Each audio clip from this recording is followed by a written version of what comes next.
अस्सलाम वालेकुम जी, मैं हूँ फ़हीम इरशाद। आज की कहानी है दो भाइयों की।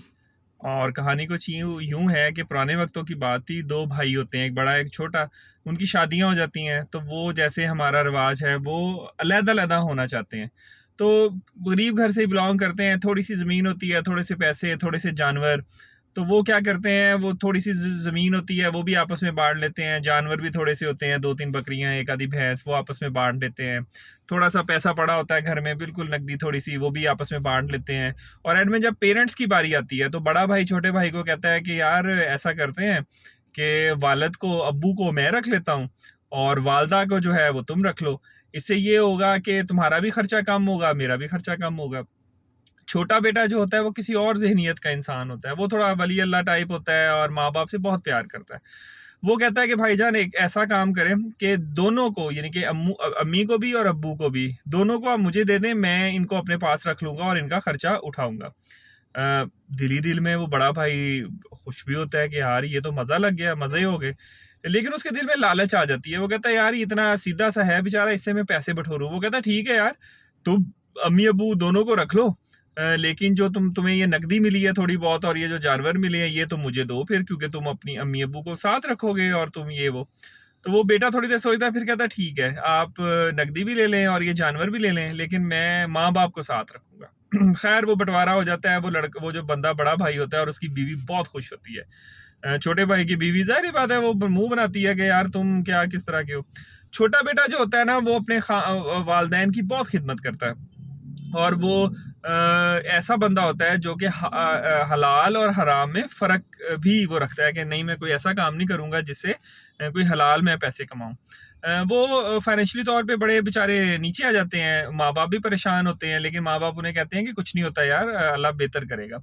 एक दिन वो छोटा बेटा भाई सोया होता है तो उसको ख्वाब में एक बुज़ुर्ग नज़र आते हैं और वो कहते हैं कि तुम एक काम करो, फ़लाँ-फ़लाँ ज़मीन में जो है ना वो एक बाल्टी जो है वो हीरो की भरी हुई है सोने से, तो वो तुम निकाल लो और अपना खर्चा पूरा करो। जिस पर वो आदमी उन बुजुर्ग से पूछता है कि क्या उस पैसे में या उन सोने चांदी में बरकत है? तो बुजुर्ग फरमाते हैं नहीं, बरकत नहीं है। तो वो कहता है मुझे नहीं चाहिए। सुबह उठता है, वो ख्वाब अपनी बीवी को सुनाता है। बीवी कहती है आप फजूल इंसान हैं, आपने पहले माँ बाप को रख लिया, अपने सारे पैसे दे दिए और अब जो है आप वो भी नहीं निकालते, जाएं देखें तो सही वहां पर है या नहीं। वो कहता है मैंने देखना ही नहीं है। खैर अगले दिन फिर उसको वो ख्वाब आता है जिसमें वो बुजुर्ग फिर उन्हें कहते हैं कि अब सिर्फ 10 अशरफियाँ रह गई हैं, तुम चाहो तो वहाँ से निकाल लो। उनका बेटे का जवाब फिर वही होता है कि क्या उसमें बरकत है? जिसके जवाब में बुजुर्ग फरमाते हैं नहीं, बरकत नहीं है। वो कहते हैं मुझे नहीं निकालना। इसी तरह तीसरे दिन उनको फिर ख्वाब आता है कि अब उसमें सिर्फ एक अशरफी रह गई है, तुम चाहो तो वो निकाल लो। जिस पर बेटा पूछता है कि क्या उस एक अशरफी में बरकत है? जिस पर बुजुर्ग फरमाते हैं हाँ, उसमें बरकत है।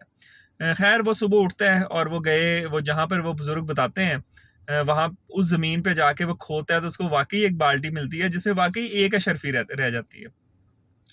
वो उस अशरफी को निकालता है और पहले घर ले जाने लगता है, फिर वो कहता है कि यार बड़े दिन ही हो गए हैं, घर वालों को कोई अच्छा खाना ही नहीं खिलाया, ना गोश्त खिलाया, ना मछली खिलाई है, पैसे नहीं है, तो चलो आज एक अशरफी हाथ लगी है, अपने माँ बाप को और बीवी बच्चों को जो है ना मैं मछली खिलाता हूँ। बाजार जाता है, मछली खरीद के लेकर आता है, अपनी बेगम को देता है कि ये इसको तुम साफ करो, काटो और इसको बना लो। जैसे ही उसकी बेगम उसको साफ करती है, उसको काटती है, तो उसके पेट से जो है वो लाल मोती निकलता है जो कि बहुत महंगा होता है और वो अपने खामन को देती है कि ये देखें जी, ये लाल मोती निकला है। वो आदमी बड़ा खुश होता है। वो उस लाल मोती को लेकर बाजार जाता है और वो जो जौहरी की दुकान होती है वहां पे जाके उसको दिखाता है कि ये मुझे कितने का आप खरीदोगे। तो वो जौहरी उस मोती को देखकर जो है वो हैरान रह जाता है कि ये तो बहुत खास है, बहुत महंगा है, ये तुम्हारे पास कहाँ से आया है? ये तो मैं पूरी दुकान भी खाली कर दूं तो तुम्हें अपना मैं पैसे नहीं दे सकता। खैर इन अदर वर्ड्स वो उसको बहुत सारी दौलत देता है और वो हीरा वो जो लाल मोती होता है वो रख लेता है। इसके बाद जनाब वो बड़े खुश होते हैं घर वाले सारे और माँ बाप भी बड़े दुआएं देते हैं, अमीर हो जाता है वो बहुत।